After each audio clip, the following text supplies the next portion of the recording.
Hi, I'm Kiplee Peerless. I'm here to advocate for charitable giving and share my personal involvement with it. According to author Marcy Morrison, she states, "Everyone has a passion. It's just a matter of finding it. So what's your passion?" Mine is charitable giving, and I'll share with you in a few minutes what all that involves. But for now, I want to share a few statistics with you on charitable giving. According to my research and the National Center for Charitable Statistics, there are 1.5 million nonprofit organizations in the U.S., with 30,000 being added every 6 months. That is outstanding. This totals 1.5 million net revenues every year, with 22% of this responsible for contributions. This number amounts to $300 billion in contributions made last year alone, fiscal year 2010. And according to the Foundation Center, the Bill and Melinda Gates Foundation raised $33 billion last year for their foundation. They are number one, with the Ford Foundation and the Getty Trust coming in at $10 billion. So wouldn't you want some of these funds to go to something you care about? We all have life-changing moments or know someone close to us that has suffered from a disease, illness, lost someone due to an illness. We have surely witnessed disasters and experienced underdeveloped regions in areas of the world. So whether we as individuals or a corporation give back, we can all make a difference. In some cases, you might be interested in charities such as the Surfrider Foundation, if you're a surfer, giving back to the coastline of California, or Juvenile Diabetes raises funds for diabetes research. They do this by hosting two major events a year, one being the Walk to Cure Diabetes and the Ride to Cure Diabetes. These alone raised $700,000 last year, and over 5,000 people participated. My company was one of them, and I helped sponsor this. And basically there are a ton of others that may be simply of interest to you. We may just be interested in riding our bikes or going for a walk and participating in a 5K. We might as well benefit the community while doing this. I found that approximately 30% of Americans over the age of 16 volunteered for an organization last year, and this is on the rise. So what really inspires us? Well, let me just share with you my inspiration.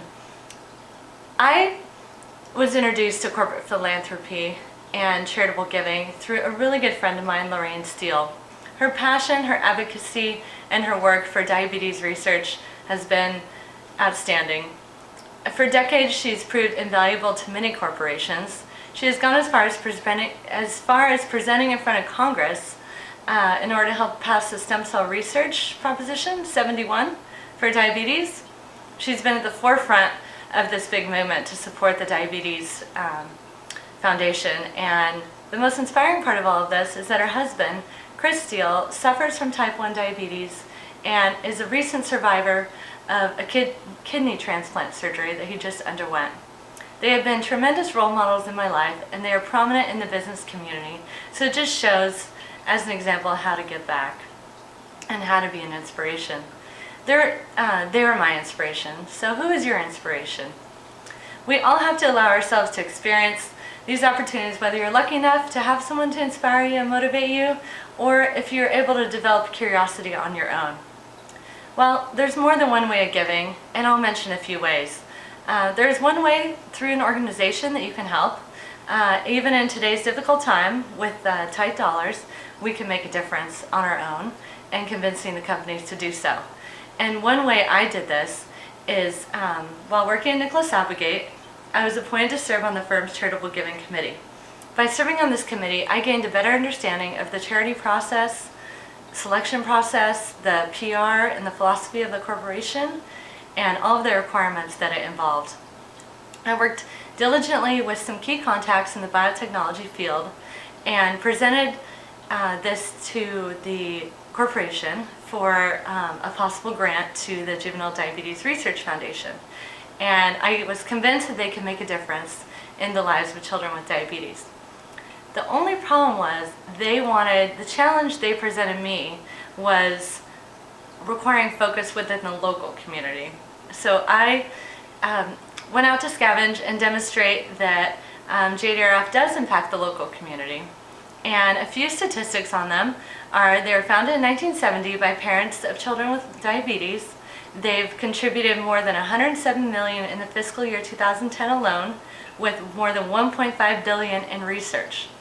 More than 80% of this number expenditures directly support the research and research-related education, and they are one of the most foremost charities that do this.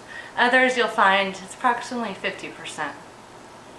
While the organization is made up of 100 locations worldwide, it is a very local active chapter that participates in San Diego. For example, I support the Diabetes program. This program was started on the UCSD campus, and it supports the local children and raises awareness about diabetes on campuses and helps with the San Diego community. And similarly, there's a family network program that helps to connect individuals and families suffering from diabetes by hosting fun-filled activities for the children. So, with all this, I prepared and presented a proposal to my company for a sizable grant to JDRF. This effort required gathering critical data, and with the support of the director of the San Diego chapter, I was able to demonstrate the benefits and value of supporting JDRF to my company. So I was able to get their approval, and since then the firm has become an active sponsor in the foundation and continually participates in the fundraising events. So I'm very happy to see this. And upon getting the support, I organized a group called the Applegators and participated in the first sponsored event at the Walk to Cure Diabetes.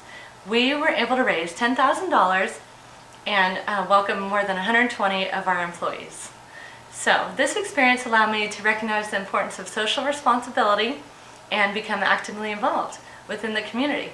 I continue to serve as an advocate for JDRF, also working with Chris and Lorraine Steele, whom I mentioned earlier, and hope that my passion and commitment will help others to contribute to the social causes as well.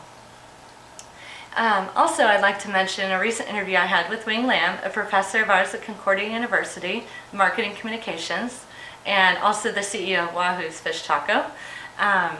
He explained his approach to me, his theory, his support, and the strategy that he takes to get businesses to donate. He runs a very successful business, as we all know, and he showed me that you can still do so and still be a big part of the community by giving just a little bit back. It's okay to give a little bit back and not save every penny, let's say. And he just would hope that companies would become more socially responsible citizens and individuals of our community. He mentioned, because he figured that the more socially responsible we become, the better the world is going to be. So he mentioned a few ways charities work. Two of these ways are, the first, a few people pay for an event and a lot of people come for free.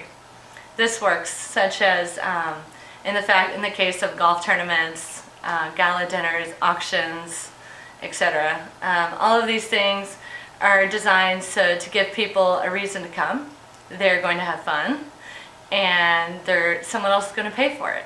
So I know it sounds kind of strange, but that's most of the time the way things work. The second way charities work is everyone pays. That would be the case in like a 5K or a 10K run or walk. And an example of this is the runners that participate in this event are goal-oriented. They like to run anyways, so they're encouraged to do so, and they're willing to give forth the money to do so. And so the hard part with this is it's a lot of people and only a little bit of money. So it's all about logistics and money. The way to fundraise, and the most successful way to put on fundraising activities, is through what Wing Lam calls the triangle approach. And I'll explain the 3 tiers of the triangle and the value proposition for each. So at one tier, you have a charity on one corner that's receiving the funding. On the other corner, you have a participant, and that is someone that is getting something for a benefit. And on the third corner is interchangeable with a few different things. One being the corporation, one being the celebrity, and one being a sponsor. And these are all interchangeable. These are people that are very visible in the community and have direct involvement through direct marketing opportunities. And for instance, if it was the celebrity, let's say, the celebrity motivates everyone to show up and gets good PR by endorsing the company. The celebrity gets attention from the public and gets endorsement from the company. So the company looks good because it's doing good on one side, and